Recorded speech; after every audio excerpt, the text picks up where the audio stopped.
China steps up spying and influence campaigns against Taiwan, says the country's top national security official. 案数跟往年来比较有非常大幅增加的趋势，显示中共在台渗透活动日益猖獗。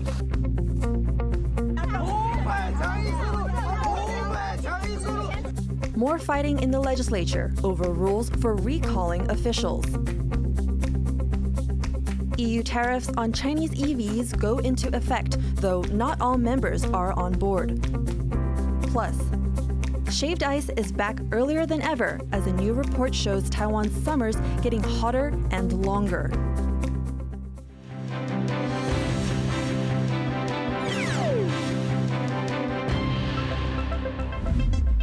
Hello and welcome to TaiwanPlus News. I'm Joyce. Concerns are growing among Taiwan's lawmakers about China's ability to infiltrate and spy on the country. Reporter Reese Ayers caught a press conference from Taiwan's National Security Bureau this morning. Reese, why is pressure mounting to address these concerns? Well, Joyce, there's been increasing calls for stricter legislation to prevent China from being able to infiltrate Taiwanese society and commit espionage. There have been several high-profile cases in recent months, including an airline employee who stood accused of selling information to a Chinese spy ring, and also military personnel, several cases of that, selling state secrets. And all of this led to this morning when Taiwan's Director of National Security, Tseng said this at a press briefing. 中共利用台湾民主自由开放环境，透过迂回隐蔽的勤工手法，持续加大对台渗透力度。国安团队配合到检调机关，从去年迄今已经侦办了84件国安侦防的案件，其中遭到检调机关来起诉的已经达到39件之多，案数跟往年来比较有非常大幅增加的趋势，显示中共在台渗透活动日益猖獗。 Now, after those introductory comments, Tsai went on to list all the ways that he believes the Chinese Communist Party is trying to manipulate Taiwan, including recruiting active and retired military personnel using bribes, establishing information networks in Taiwan using intimidation tactics and bribes, also targeting Taiwanese travel groups when they go to China, and promoting pro-unification ideologies. And creating more channels for communication there. Also using cover companies in Taiwan to access commercial and tech spheres and steal trade secrets that way. And also through election interference by influencing voting behavior through misinformation campaigns. Now, he wrapped all of this up by saying that the National Security Bureau will keep strengthening its detection and report resources and work more closely with corporations and academia to detect those early signs of Chinese interference, while also encouraging the public to remain vigilant. Now, Tsai was supposed to stick around for questions after his initial comments, but for some reason didn't. But given the amount and the extent of how much he says China is trying to get its hooks into Taiwan, legislators, the media, and the public will surely be keeping a close eye on the Security Bureau's proposed solutions and how they're implemented. And certainly we'll be following along as well. Thank you, Reese. That was Reese Ayers reporting for us from Taipei. A proposal to tighten regulations on recalling elected officials is sparking more fights in Taiwan's legislature. Some warn that if passed, the amendments could limit citizens' power to check public officials. Tiffany Wong reports. Taiwan's two main parties are clashing once again over a controversial proposal, this time on the law governing recalls of elected officials. The main opposition, Kuomintang, has proposed amendments to the Election and Recall Acts that would raise the threshold for the number of votes needed for a successful recall.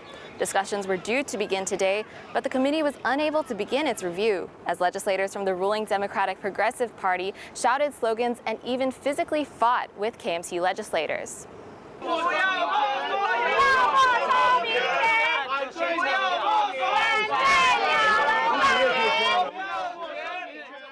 The The proposed changes to the Recall Act come as one of the KMT's own, the mayor of Keelung in northern Taiwan, faces his own recall petition.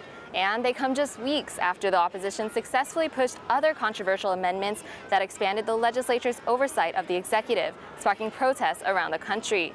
But KMT legislators say they have been following standard procedures and will continue to do so with this new amendments.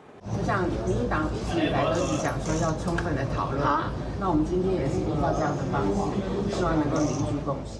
But to pass the amendments, the KMT needs the support of the Taiwan People's Party, a third party that now plays the determining role in the legislature. TPP Chair Ko Wen-je previously said his party would not support the strict recall regulations suggested by the KMT, but has suggested backing some other changes. Now, the recall amendments look set to be another point of contention in what's already a deeply divided legislature, one that poses a challenge to President Lai Ching-te and his agenda. Kamashri and Tiffany Wong in Taipei for TaiwanPlus. The EU is set to confirm a plan that will place provisional tariffs on Chinese electric car imports. It follows a 9-month-long investigation by the EU into alleged state subsidies that have allowed Chinese companies to make cheap EVs. But not all European governments are on board with the tariffs. Protecting automakers in Europe in the form of additional tariffs on Chinese-built electric vehicles. It comes despite efforts from both the European Commission and Beijing to strike a deal. Provisional duties of up to 37.6% on top of its standard 10% car tariff will add billions of dollars in new costs for Chinese brands like BYD, Geely, and SAIC.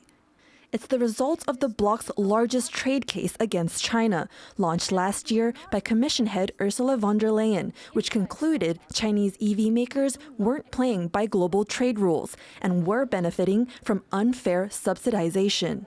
As we've seen for the past years, China has failed to address those grievances that the EU has raised, in particular in market access and excessive subsidies. So this is what led to the Commission to really step up its game to protect European interests and European competitiveness. But not all member states are on the same page. France is among one of the strongest backers, while Germany wants Brussels to drop the tariffs, as German car makers fear retaliation from Beijing. A third of their sales last year were in the Chinese market. German Economy Minister Robert Habeck recently went to Shanghai to maintain good relations with his Chinese counterparts. What I suggested to my Chinese partners today, that the doors are open for discussions. And I hope that this message was heard. Tariffs are only the ultima ratio. I don't want them, and I hope nobody in Europe wants the tariffs. While EU members will still have the chance to voice concerns about the future of these tariffs in the coming weeks, they're not the only ones worried by Beijing's cheap EVs. Turkey and Brazil are also going ahead with their own tariff plans on Chinese EV imports, while Indonesia is set to impose up to 200% tariffs on Chinese goods to counter dumping. The Southeast Asian nation has just launched its first EV battery plant, aiming to leverage its large reserves of materials like nickel to claim its own stake in the emerging industry. Kemudian masuk ke EV baterai, kemudian pabrik mobilnya ada di sini, terintegrasi dalam sebuah ekosistem untuk mobil listrik. Siapa yang bisa menghadang kita kalau kondisinya sangat kompetitif seperti itu? Notably, U.S. President Joe Biden has slapped on a 100% tariff, effectively making it unprofitable for Chinese EV makers to sell to the United States. Trade analysts say Washington has learned its lesson, having previously waited until domestic industry was damaged by surges in Chinese imports, but that their hardline approach this time could impact trade relations with other countries. This is going to make the trade landscape even more uncertain, because if the United States, for example, does not allow into our country, let's just say Chinese vehicles that are being made in Thailand, we may find ourselves having some trade friction with Thai authorities. With potential to redraw global trade maps, economists are watching for Beijing's reaction. In the EU's case, China could up tariffs on European pork, cognac, or luxury cars. But with negotiations still on the table, all will depend on how much Beijing is willing to compromise and how far the Commission is willing to go to protect European interests. Scott Huang and Joyce Tseng for TaiwanPlus. Now, despite the launch of these tariffs, China's Commerce Ministry says Chinese and EU leaders have met several times and they hope to reach a mutually acceptable solution soon. TSMC's stock prices have hit a record high in Taiwan. The chipmaker's stock price hit a landmark 1,000 new Taiwanese dollars, about 30 US dollars, when trading opened on Thursday morning. That's almost double last year's value. TSMC is Taiwan's most valuable company and sits in the global top 10 by market capitalization. The chipmaker has seen increased demand since the rise of AI tech. Summer's in full swing in Taiwan, but for many, the heat is unbearable and could even be dangerous. A new report is painting a grim picture of how Taiwan will fare as the climate crisis intensifies. Sally Ensign reports. A refreshing bowl of shaved ice, a popular summertime snack in Taiwan. But this year, people have been enjoying the sweet dessert even earlier, as temperatures began to rise much sooner. A recent report by climatologists in collaboration with Taiwan's Environment Ministry and the National Science and Technology Council has found that the country's summers, usually from around June to August, are not only getting hotter, but longer. 在一个最好的情境之下，夏天可能还是到世纪末的话，还是会增加到150天。那如果是最恶劣的情况呢，可能会长达210天，说不定。在某些情况下，2060年之后就没有冬天了。Temperatures in late June reached 40 degrees Celsius, and according to the researchers, such extreme heat could become the norm. Their findings show that Taiwan's average temperature rise is higher than the rise in the global average temperature, meaning that in a scenario when the planet heats up by 1.5 degrees Celsius, Taiwan warms by 1.6 degrees, a 2-degree rise in global temperatures, and Taiwan heats up by 2.1 degrees. And this is felt more markedly in the country's urban areas. 新义计划区它会有比较多的人为活动，有大楼，然后大楼里面就会有空调，有商业的这个活动。 交通量也大，所以它的温度就会比较高。 The over 600-page climate report delves into the multiplier effect rising global temperatures could have on society, such as on water resources, sea level rise, worsening disasters, and even people's mental and physical health. The report's authors say there is a way to move the needle.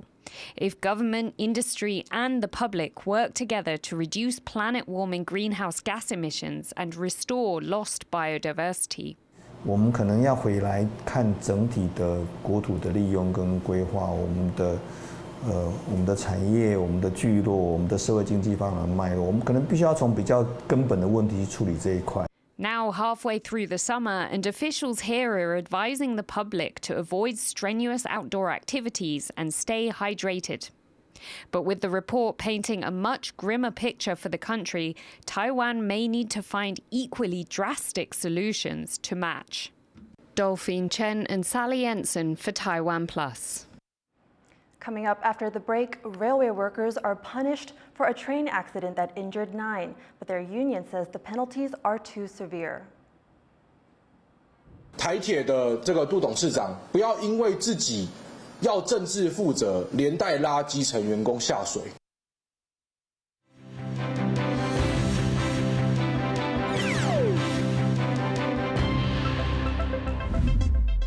For more stories from Taiwan and around the world, download the TaiwanPlus app.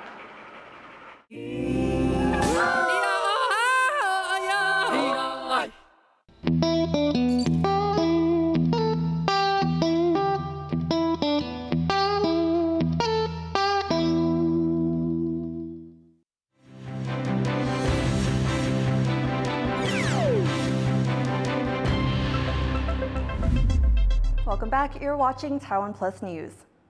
Taiwan's railway union says that 8 workers who are facing punishment over a recent train derailment are being made scapegoats. John Van Trieste reports.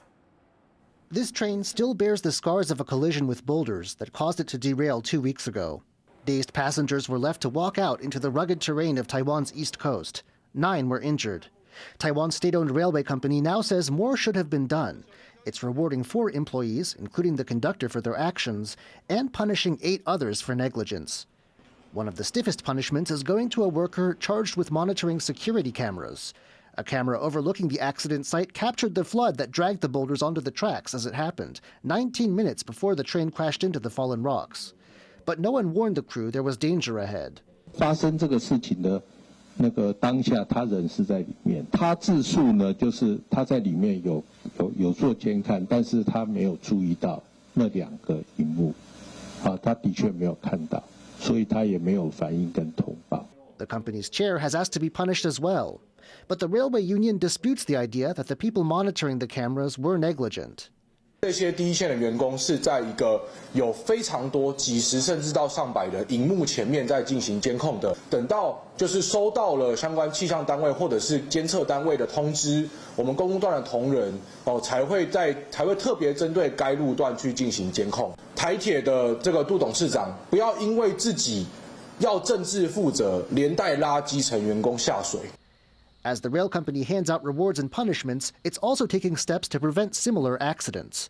By the end of the month, it expects to dredge streams along the tracks, have 2 people monitoring the camera at the accident site 24/7, and set up a landslide warning system nearby.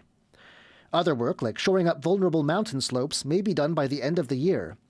But eastern Taiwan's mountains are prone to landslides, especially after recent earthquakes and heavy rains. A rockslide Thursday morning put more boulders on the rail line that runs through the east, a demonstration of how hard a task the railroad company has ahead of it. Justin Wu and John Van Trieste for TaiwanPlus. At least 7 people have been killed so far as Hurricane Beryl rips through the Caribbean and now bears down on Mexico. Beryl Hughes looks at the climate conditions that made this very early storm so powerful.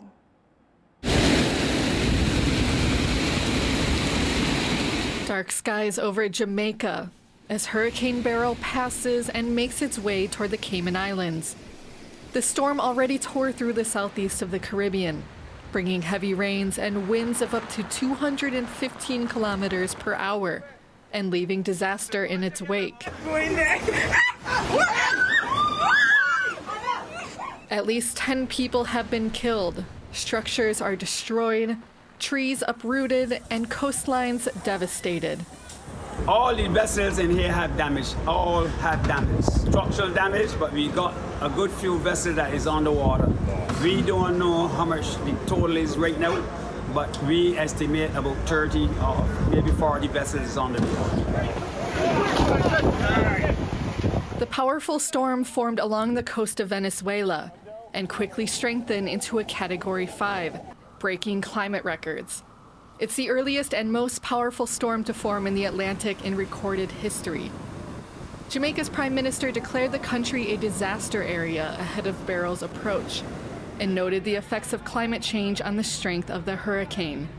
Hurricane Beryl is the earliest Category 5 hurricane on record. It highlights the growing impact of climate change on global weather patterns, particularly on small island developing states like Jamaica. While our carbon emissions are minuscule, our region bears the brunt of the impacts of climate change.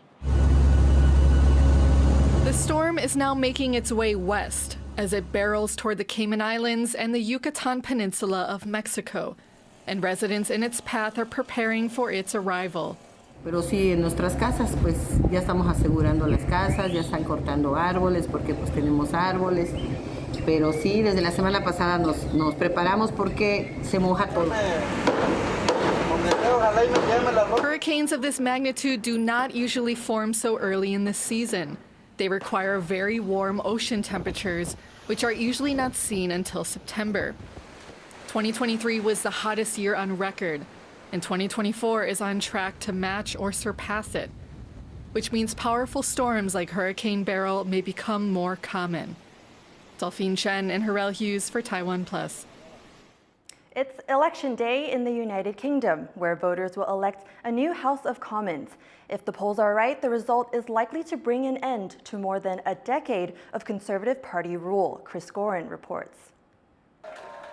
After 14 years of Conservative governments, the UK seems poised for a change. British voters are heading to the polls to levy judgment on the Conservative Party's governance over what's been a rocky period for the country. We've had quite a lot of change over the past few years, with not just in terms of prime ministers from Johnson to Truss to Sunak, but we've had Brexit dominating so much of the debate for so long, then the COVID pandemic and the economic fallout from that, combined with the war in Ukraine. Current Prime Minister Rishi Sunak is the 5th Conservative Prime Minister in the past 8 years. One of them, Liz Truss, lasted just 44 days in office. Pre-election polls show that the opposition Labour Party could win a majority, even a possible landslide, potentially getting more than 419 seats out of 632, which would be the most seats ever won by a single party in the country's history. The man who would lead that majority is Labour leader Keir Starmer. A former lawyer and head of the UK's prosecutorial service, he's made change his campaign slogan. We've now had 14 years of chaos, of division and failure, and the choice tomorrow is to bring that to an end, to turn the page and start to rebuild with Labour. But his approval ratings are much lower than his party's expected majority, indicating voters are angry at Conservatives more than they are excited about Starmer. Starmer has run on a platform of investing in public services and increasing economic growth. The UK's post-pandemic economy has grown more slowly than both the US and Eurozone as a whole, having the second slowest recovery among the G7, a grouping of the world's most industrialized countries. Many view this as a consequence of the Conservative-led Brexit, when Britain voted to leave the European Union. Even in places like Skegness, which had among the highest number of leave votes and is now struggling economically, some have buyer's remorse. Well, it was 75%, I think, roughly, that voted to leave. And a lot of people are disappointed with the Brexit we've got. If the vote happened again and we were going to get this Brexit, I don't think people would vote for it. But it may be that what British voters are really looking for is stability, and a majority win for Labour is expected to give them that. For more than a decade, the only constant at 10 Downing Street has been its infamous chief mouser, Larry. If the polls are proven right, Larry the cat will soon be welcoming a new housemate. The question is, can he last? Chris Ma and Chris Gorin for TaiwanPlus. In a landmark ruling against Japan's government, the country's defunct eugenic protection law has been ruled unconstitutional by the Supreme Court. 11 plaintiffs who underwent forced sterilizations will now be compensated by the government. As Rosie Greninger reports, it opens the door for the thousands of other survivors to take their fight to court. Bittersweet celebrations in the streets of Tokyo after Japan's top court ruled a defunct eugenics law violated the country's constitution. In place from 1948 to 1966, the legislation forced around 25,000 people with intellectual disabilities and certain hereditary diseases to undergo surgery to prevent them from having children. Enforced by the Japanese government to curb the deterioration of quality offspring. The victims, as young as 9 years old. 私は13歳の時に子宮を取られてます。 16,500 of those sterilized were made to against their will, and some without their knowledge, using physical restraints and anesthesia, while 8,000 who underwent the procedure with consent were pressured to do so. This ruling ends a 6-year battle for fair compensation. In 2019, new law saw the government offer survivors around $20,000 and an apology, but some claim the payment was insufficient for their suffering. 11 of 39 plaintiffs that battled lower courts to have their compensation claims heard by the country's top court were granted damages of up to $100,000. The Supreme Court saying For the state to evade responsibility for damages payments would be extremely unfair and unjust, and absolutely intolerable. The other cases are still pending. Some say they're satisfied with the apology.